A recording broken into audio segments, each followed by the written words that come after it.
जो करनाल लोकसभा से सांसद है संजय भाटिया जी, क्या देखते हैं, क्या मानते हैं उनको लेकर जो काम वो कर रही है? ऐसा है, ये तो कोई मोदी लहर थी। इनकी अपनी अपनी कोई औकात नहीं है, न इनका कोई जन समर्थन है।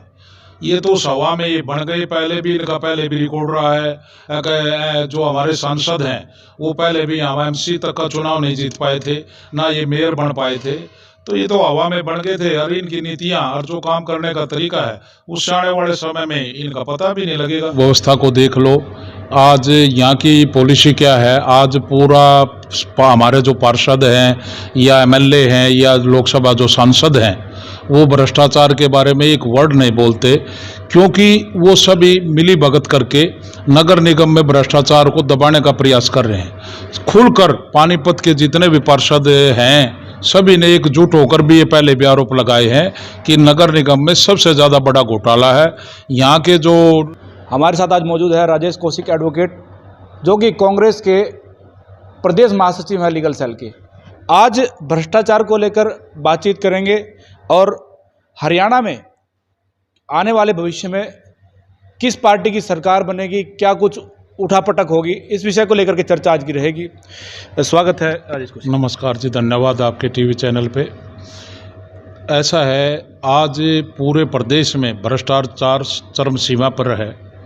आप नगर निगम की व्यवस्था को देख लो, आज यहाँ की पॉलिसी क्या है। आज पूरा हमारे जो पार्षद हैं या एमएलए हैं या लोकसभा जो सांसद हैं वो भ्रष्टाचार के बारे में एक वर्ड नहीं बोलते, क्योंकि वो सभी मिली भगत करके नगर निगम में भ्रष्टाचार को दबाने का प्रयास कर रहे हैं। खुलकर पानीपत के जितने भी पार्षद हैं सभी ने एकजुट होकर भी ये पहले भी आरोप लगाए हैं कि नगर निगम में सबसे ज़्यादा बड़ा घोटाला है। यहाँ के जो अधिकारी हैं वो किसी की नहीं सुनते। पिछले दिनों खबर आई थी और शिकायत भी थी, कूड़े की कंपनी जो कूड़ा उठाने वाली कंपनी है वो भी हमारे साथ बड़ा भ्रष्टाचार का खेल खेल रही है। उधर से आम जनता के लोगों के लिए प्रॉपर्टी आईडी एक बहुत बड़ी समस्या बन गई है। उधर से बेरोजगार बच्चों के लिए भी उनके काम ऑफिसों में नहीं हो रहे हैं। और खनन माफिया, उधर से शराब, इनकी मतलब मैं कहता हूँ पूरे प्रदेश की सरकार भ्रष्टाचारी है और इनसे लोग छुटकारा पाना चाहते हैं। बिल्कुल, गलियां हैं, पहले प्लान नहीं की जाती, पहले गलियां बन जाती हैं, फिर सीवर लाइन डलती है, फिर उनको उखाड़ा जाता है। टाइलों का भी इधर उधर होने का बड़ा मामला चलता रहता है। ऐसा ये तो देखो इनकी कमी है, सरकार की कमी है कि प्लान क्यों नहीं करते। फ़ौरन में पहले भी ऐसी नीतियाँ रही हैं, पहले एक पूरा उसका प्लान किया जाता है कि भाई पहले जो केबल लाइन है, पानी की केबल लाइन है या सीवर लाइन है वो बिछाई जाए, उसके बाद उसकी सड़क को या गली को पक्का किया जाए। लेकिन यहाँ पर ऐसा कुछ नहीं है। ये सब अपना पैसा खाने के लिए बिना प्लानिंग के काम करते हैं, इनका कोई उद्देश्य नहीं है। आज हमारी सरकार के टाइम में हमारे एमपी साहब होते थे अरविंद शर्मा जी, वो हर महीने या वीकली हम एक जन दरबार लगाते थे रेस्ट हाउस में, जिससे पब्लिक की हम समस्याओं को सोल्व करते थे। आज हमारे एमपी साहब कहीं नज़र नहीं आते हैं। एमएलए है, एमएलए का पता नहीं लगता। और पार्षद तो यहाँ पर ये रूठे ही रहते हैं। आज तक पार्षद तो यहाँ सरकार के कभी सहमति नहीं हुए हैं। पार्षदों पर भी काफ़ी आरोप लगते हैं भ्रष्टाचार को लेकर के।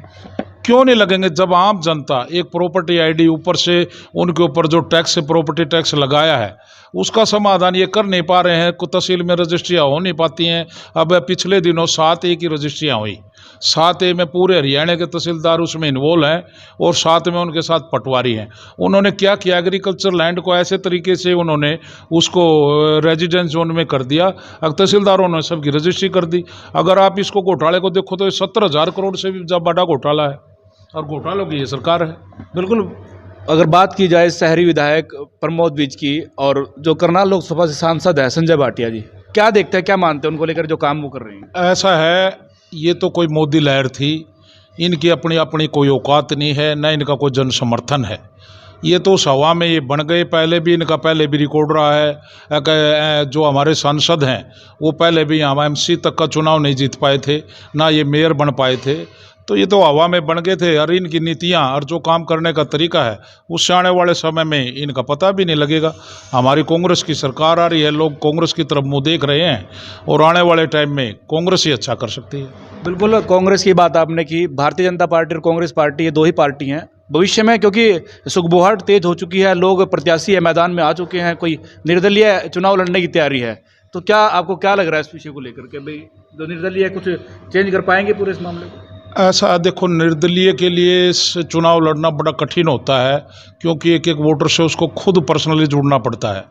लेकिन पार्टी की जो हमारी पार्टी की हवा है, पीछे भी हमारी काफ़ी अच्छी हवा थी, हम समझ नहीं पाए लोगों का रुझान को, लेकिन अब जनता ने मूड बना लिया है कांग्रेस की तरफ जाने का, और कांग्रेस पूर्ण बहुमत से सरकार बनाएगी और आने वाले टाइम में लोगों के लिए अच्छा कार्य करेगी। विपक्ष की भूमिका जो है कि अब कांग्रेस निभा रही है और भूपेंद्र सिंह हुड्डा जो है कि जन समस्या सुनते नजर आ रहे थे, क्या लगता है कुछ समाधान भी हो पाएगा या सिर्फ इस प्रकार की ही कार्य करते रहेंगे? नहीं, जन समस्या सुनते हैं, उनका समाधान भी करते हैं। विपक्ष के लीडर होने के नाते भूपेंद्र सिंह हुड्डा ने आंगनवाड़ी वर्कर के लिए भी काम किया है, उनकी मांगों को उठाया है। उससे पहले गेहूँ, ये एक एफसीआई के गोदाम में सरकारी अफसर गेहूँ को भिगो रहे थे, उसके बारे में भी बोला है। मतलब पल पल में विपक्ष का नेता होने के नाते वो लोगों की जन समस्याओं को उठाते रहते हैं।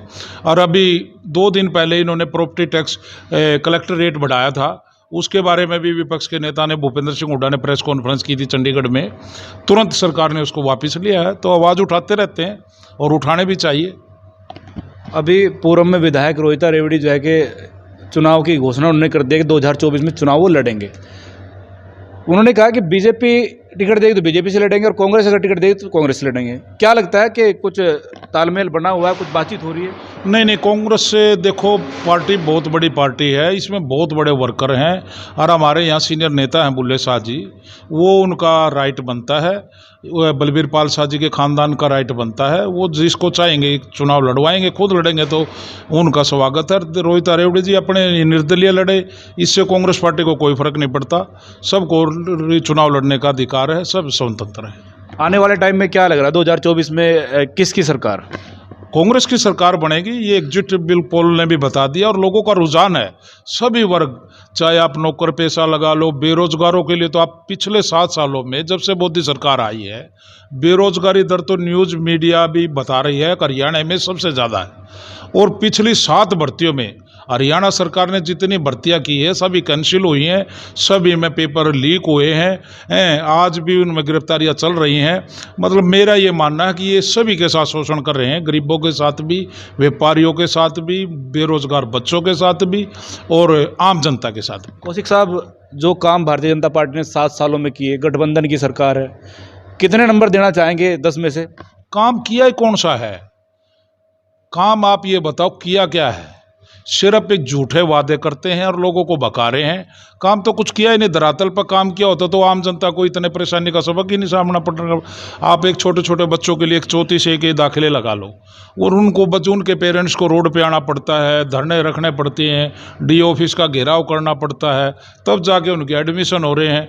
बेरोजगारों को तो नौकरी मिल ही नहीं रही है, और बताओ कहाँ काम हुए हैं? धरातल पर तो कोई काम ही नहीं हुआ।